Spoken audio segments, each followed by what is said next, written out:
And so without further ado, let us go to the Zoom machine once again and say hello to the aforementioned Kayla Harrison, who is kind enough to join us following the weigh-ins. There she is. Kayla, how are you? Oh, good. How are you, Ariel? Oh, it's so great to talk to you, Kayla, again. It's always an honor. It's always a pleasure. You just weighed in this morning, correct?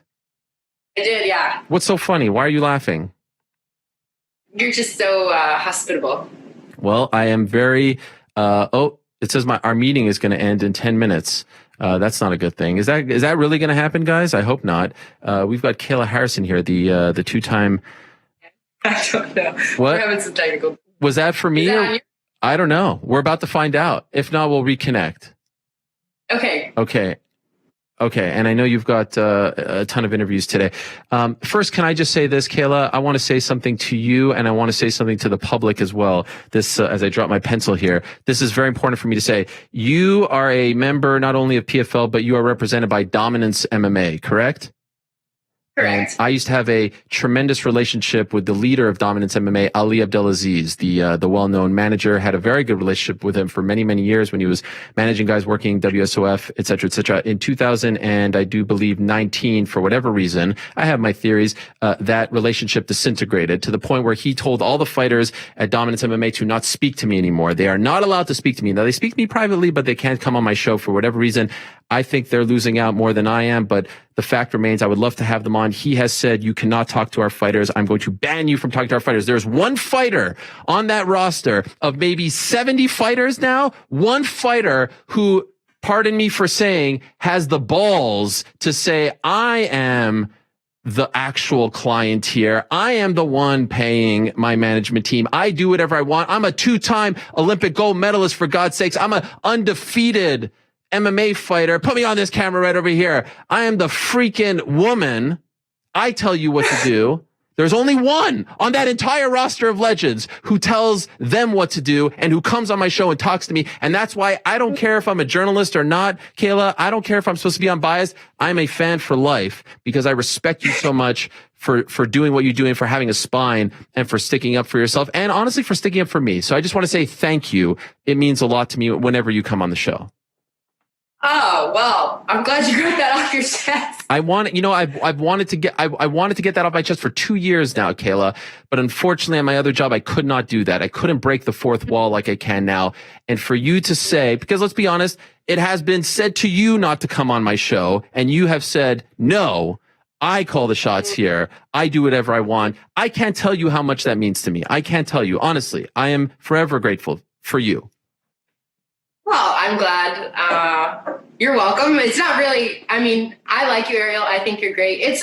For me, it's not really personal. This is business, and it's in the best interest of me to go on your show. It's mutually beneficial. And I guess, I kind of do what I want. No one really tells me, I mean, besides my coaches, what to do. So if I want to talk to someone, I'm going to talk to them. There's not really, and I don't mean that in like a, look, I love Ali. We have a great relationship.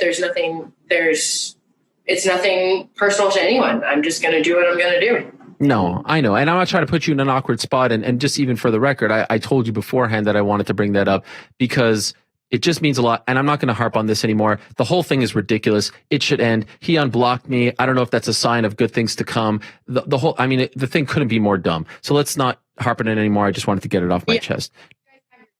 I've been told that there's no drama from him. You've said there's no. This is just like one big drama. What are we doing? Yeah, what are we doing? You need to. We need have to a romance and hug it. we need to hug it out. Two Egyptians. We can hug it out over some hummus. Okay, so let me. I'm my dad from Alexandria, Egypt. I think he's from Alexandria too. In any event, I saw this stare down yesterday, Kayla. There's no way she's an inch taller than you. Was she wearing high heels? What was going on over there? No, yeah, she was not wearing high heels. She's just a big girl. How do we feel about that? Big trees fall hard. I'm excited. Talent-wise, is she one of the better strikers you would say that you have fought? I think so. I think her striking's gotten even better. She looks sharp. She looks crisp. She's got a good record. She's everything I want in an opponent. Okay. Did you even know who she was before this tournament? Well, I was supposed to fight her in 2019 in the semifinals then. but she had to pull out because of a bad weight cut. So I actually ended up fighting the only girl she's lost to, Bobby Joe, who is also a 6 foot tall southpaw striker. So I feel like, yeah, I know her. I've been watching her. I've been prepared for this. I'm excited. But let's be honest, there's a massive talent gap between you and the rest of that weight class. At this point, are you ready? Like, okay, let's get through these 2 fights. Not looking past anyone, but let's just get through this. And 2022 is going to be my real, test, my real coming out. Is that how you're feeling? Because you're an Olympian, for God's sakes. I mean, you want to be challenged. I'm an Olympic champion, but I mean, no, the focus is what's in front of me. I think, of course, you have big dreams, you have big goals, you have things that you strive towards, but in order to get to where I want to go, I have to take each step, and this is another step along that path. So I'm not focused on next year. I'm not focused on the finals. I'm not focused on anything but Jenna right now. Have they even tried to broach that topic with you, or have you said we're not even talking about it next year, new contract, all that stuff? Yeah, I mean, well, they reached out to Ali and said that they wanted to start negotiations, and then I said okay, and then they asked me today not to talk about free agency, just focus on the fight, and I said, well, okay, but send me an offer, or we all know what's going to happen. So, and what's that? I mean, they need to send me I mean, it's not in my hands. My job is to fight. That's it. I know that if I fight well, do my job, go out and instill my will, that good things will happen wherever they may be. But you know that the good things happen if you're 12-0, right? Like, it's a big difference between 12-0 and 11-1. So do you feel any little extra added pressure in these last 2 fights? No.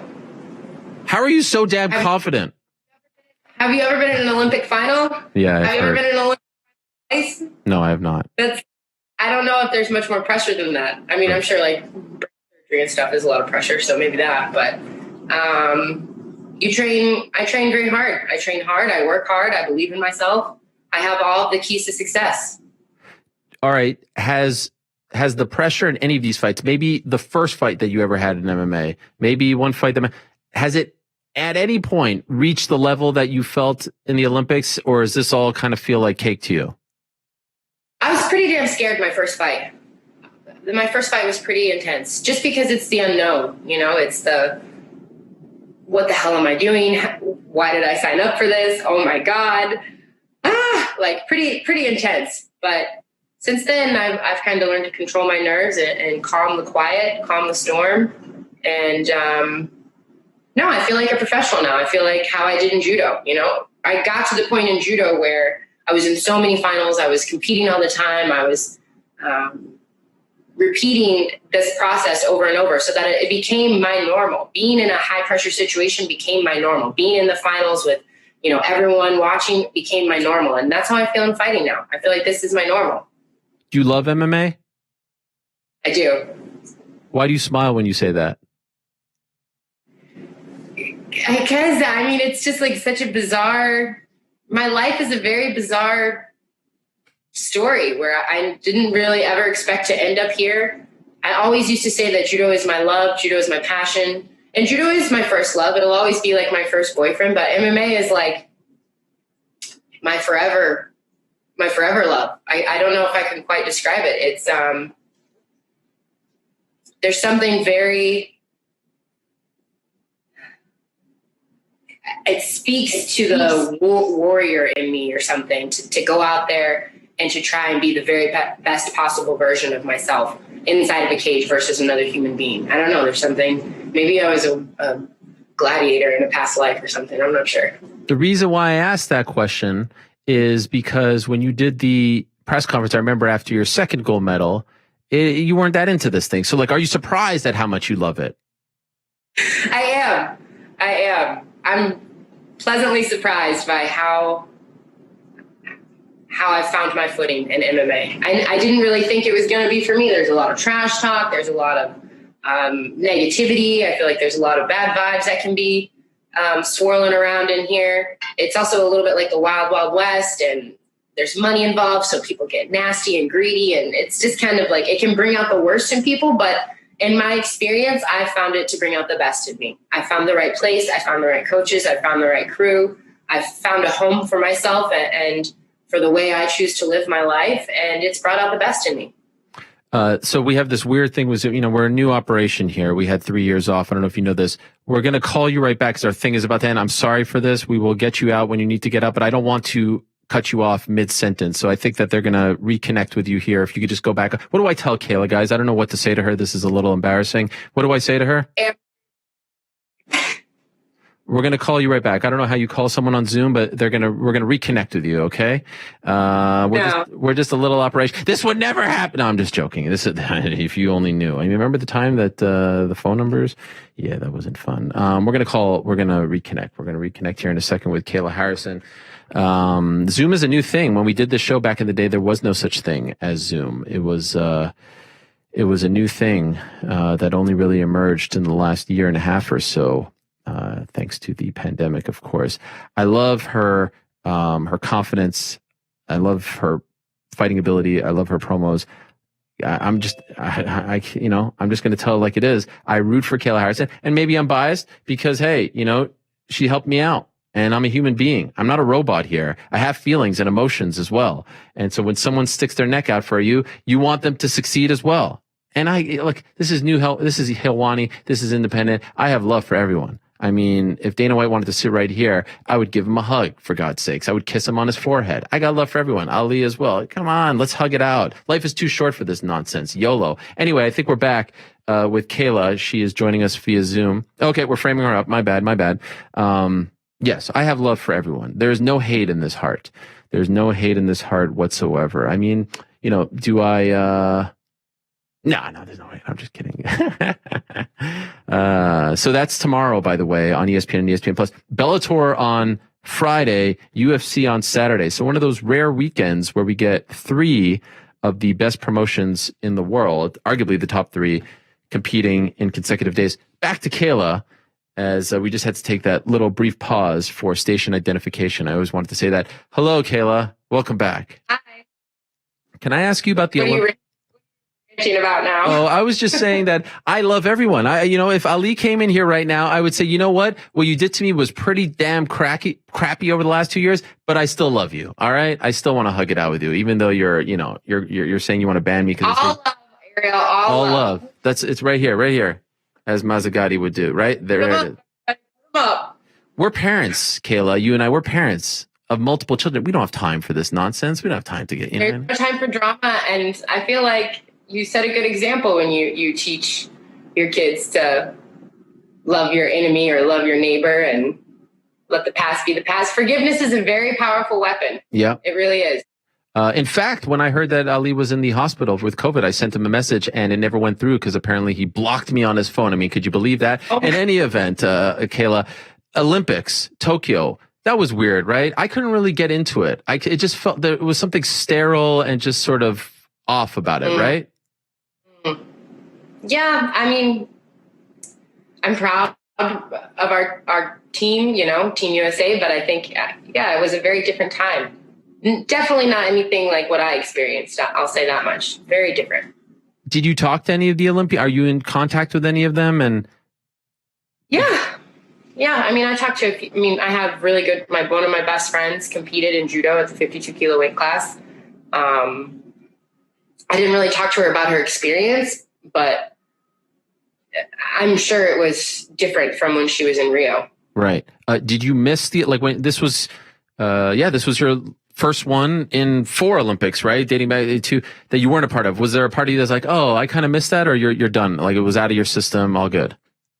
No, it's out of my system. I definitely had nostalgia. I went back and rewatched some of my Olympic matches and relived my glory days for a little bit there, but I'm very happy with my career. I'm satisfied with everything I was able to accomplish and on to new mountains. I promise you, friend to friend, that I'm not trying to stir the pot here by asking you this question, but I do think it's interesting. I just want to ask, it feels to me like when you think of the Olympics, you have fond memories, you're proud, you look back with a smile on your face. And part of that is probably because you made history. 2 golds. Incredible, right? when the person that you've always been compared to in MMA, Ronda Rousey, speaks about the Olympics, there's a lot of venom talking about Team USA and the Olympics and what they left her with and all that stuff. Do you think that is solely because she didn't win gold like you did, or do you think she has legitimate gripes? Well, to be honest with you, at the end of the day, you know, when you compete at the Olympic Games, you do it for your country, you do it for the love of the sport, you do it for the desire to be the best in the world at what you do. You don't do it for fame, you don't do it for like any of those things. You do it for a gold medal that goes around your neck while you know, hear the national anthem and watch your flag being raised. So I understand why she's a little bit jaded. I understand, like, getting a $25,000 check and a pat on the back can be harsh, but you kind of, like, everyone knows. I don't know any rich Olympians. Do you? Only from after the fact, like from stuff that came afterwards. Right. Yeah. So, I mean, I think my mentality is just different. You know, I'm grateful for the opportunity. It gave me a life I never dreamed of. I'm also grateful to represent the greatest country in the world, and I got to do what I loved and win America's first gold medal. I mean, that's history. I'll be a part of history forever, no matter what. And then you went back to back, which obviously had never been done before. And so I'm wondering, you know, like when this fight is announced, when any of your fights are announced, I don't see Kayla Harrison showing up on SportsCenter to announce her fight, but yet there's Claressa Shields on SportsCenter to announce her fights. I mean, what's going on? You have the same amount of gold medals. You have more MMA fights. Why aren't you on SportsCenter to announce your fights? Right or wrong? Are you just here to stir shit all day today? I got your back, Kayla. I got your back. I'm saying what you maybe don't want to say. I could say this now, right? Am I wrong? Why aren't you on SportsCenter to announce your fights? It's an ESPN. I think. I don't know. Did that annoy you? No. I mean, listen, first of all, when you get bitter and stuff about things like that, and when you think, oh, why not me? It should be me. I've done this. I've done that. Look at me. You kind of take your eyes off the prize. And I've seen it happen countless times. I've seen fighters make the mistake. I've seen people in my gym make the mistake of worrying about what somebody else is doing. It's just a waste of time. You know, I have a job to do. I'm not on SportsCenter. I'm not, you know, at the ESPYs. I'm not doing all of these crazy things, but I'm in the gym. I'm working hard. I'm being a good mother. I'm doing what I love around people that I enjoy being around. And I'm keeping my head down. And I know that when the time comes and when it is my moment, and my moment will come, everyone will say, wow, damn, look at Kayla H. It's coming. I'm not in a hurry. Good things take time. It will be there. And also, like, I'm proud of Claressa. I admire her as a human being, as a fighter. I think that strong women build strong women up. And I would never want to take away from anything she's accomplished. To me, that's amazing. Everything that she's done is amazing. And I have nothing but respect for her. Her journey is her journey. My journey is mine. We'll get to where we get to. What do you think of her debut?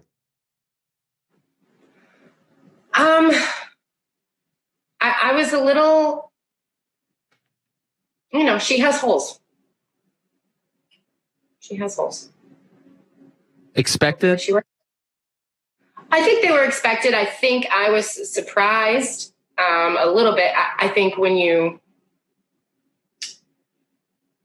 I don't know, my mentality was just always to be as prepared as possible for whatever challenge I get myself into. So I was surprised she took the fight so quickly after transitioning to MMA. I expected her to train for a little bit longer. I think it's a very tough task to be boxing and doing MMA at the same time. I think she's going to have to devote a lot of time to her grappling game if she wants to be one of the best in MMA. And I don't think she's going to have time to do that if she continues to box professionally. So that's my opinion. So you think, in other words, like it would probably be best to pick a lane, right? Because boxing training doesn't necessarily help you for MMA. Correct. It actually could maybe like impede your progress, right? I mean, obviously doing martial arts is going to make you better at martial arts, but this isn't just boxing. It's martial arts. You know, it's a very different world when you step into that cage. Anything can happen. It's interesting that like the lighting, I don't know if you can see yourself, but it's like going straight down the middle of your face here. I don't know. There's like, it's not moving. And I like that it's not moving because it reminds me of like the lit up side is mom, Kayla. The left side is the one dropping those promos on people. I mean, you have dropped some of the best promos, and you and Sean O'Connell are great because he asks you a question and you always give him the like, that was a really stupid question. I'm going to sort of, humor it, but I've got things to get off my chest, right? Like you guys have a great dynamic there. I really enjoy it. Yeah. Man. I think he's doing a superb job at what he's doing now, by the way. I love him as play-by-play. I think he's doing great. He does not get enough love in the world of sports, and we're just like the little train that could MMA. But this guy is a fighter going to play by play. It's not a fighter going to analyst. That doesn't happen in other sports. Athlete going to play by play. So he deserves a lot of love. But is this all Dan Lambert? I mean, does he literally sit with you beforehand and say, this is what we need to do? Or is this coming from the heart? What's going on? Am I giving him too much credit? Dan Lambert wishes he was as cool as me. Are you kidding me? I write Dan Lambert's promo. Oh, I love it. He had a good one recently. AEW. Did you see it? That was his Olympics, Ariel. That was his Olympics. That was his moment. He told, first of all, he was like rapid texting me, like, I'm going on at 9:30, like letting me know. He's like, you got to watch. Wait till you see this. And then he does this whole nerdy like spiel about all these wrestlers and this and that and Japanese and all the styles. Yeah, blah, blah, blah. yeah. I'm like, oh my God, this guy, this is his moment. And afterwards he told me, I actually was like, Dan, I'm happy for you. If you're happy, you are the biggest nerd I've ever met in my life, but I'm happy. And he was like, oh, you want to hear a funny story? And I was like, yeah, please tell me. So he starts talking about how they prepared all of this, because wrestling isn't real. And how dare you? How dare you? There's kids watching this right now. Would you say that about Santa Claus? No. We prefer scripted. Okay, sorry. Wrestling is a performance. Thank you. Even better. And he said I had to tell the guy that, I don't know, whoever hit him or whoever got in the ring with him, he said, can you do me a favor? And the guy's like, yeah, what's that? He's like, when you elbow me, I need you to really elbow me. Oh my God. What? He's like, everyone at my gym will give me shit if you don't really give me the business. And I was like, oh my God. That is amazing. You are like a 50-year-old man getting in there, getting dropped by an elbow. Like, this is not good. I love it. I love it. And I think he's coming back. He's going back on. Yeah. And he's bringing some muscle. Wait, he said 2 champions. Are you one of them? I am not. You wouldn't be caught dead over there, right? He's not bringing in the real muscle. He's bringing in like the lesser. Okay. He's not bringing Colby, is he? I mean, that's. I don't think so. No, I know. I was just joking there. You don't like pro wrestling. If they ever came to you, would you consider it? They actually reached out to me after the 2016 Olympics. Really? Yeah. But at the time, it was like, there were 2 things that I really didn't like. Number one was I would have to be on the road for 4 days a week or something like that. Like, it's a lot of travel. And number 2, you're not in control of the script. Right. Fake. So they would say if I was a good guy or a bad guy. And I said, I'll just be me. Yeah. And if you ask me, I'll go fight for real. And if you ask me, you're a very good guy. Good gal, of course. A baby face. You stand up for what's right in the face of evil each and every week, Kayla. And you are doing incredible things. Jenna Fabian, Kayla Harrison, this Thursday night, tomorrow night on ESPN and ESPN Plus, the 4-1 Fabian from Australia going up against the 10-0 2-time Olympic. What's that? She's from New. Are you sure about that? Yes. Fighting out of Australia. That's what it says here. She trains at City Kickboxing in New Zealand. Yeah, but where's she from? Like, I live in America, but I'm from Canada. She's from New Zealand. She got mad when they said really? She's not from. Okay. I'm just like, hey, I just want you to be a good journalist. You know what? I appreciate that. You know what? New Zealand. Yeah. Look, I got false information here. I'm going to blame. I blame Greg Savage of the PFL for this faulty information. I blame him for everything. So. Thank you so much, Kayla. All the best. You can't wait for not only the fight, but the post-fight promo as well. And if you want to shout us out here on this program, we're just trying to get it off the ground on ESPN, no less. That would be pretty damn cool. What's this program called? It's called the MMA Hour, and don't you forget it. You were in studio right here not that long ago. Come on. Just kidding. All right, Ariel. Have a great Bye-bye. day. Thank you. Take care. There she is, Kayla Harrison joining us. She's very busy. She's got a lot of interviews.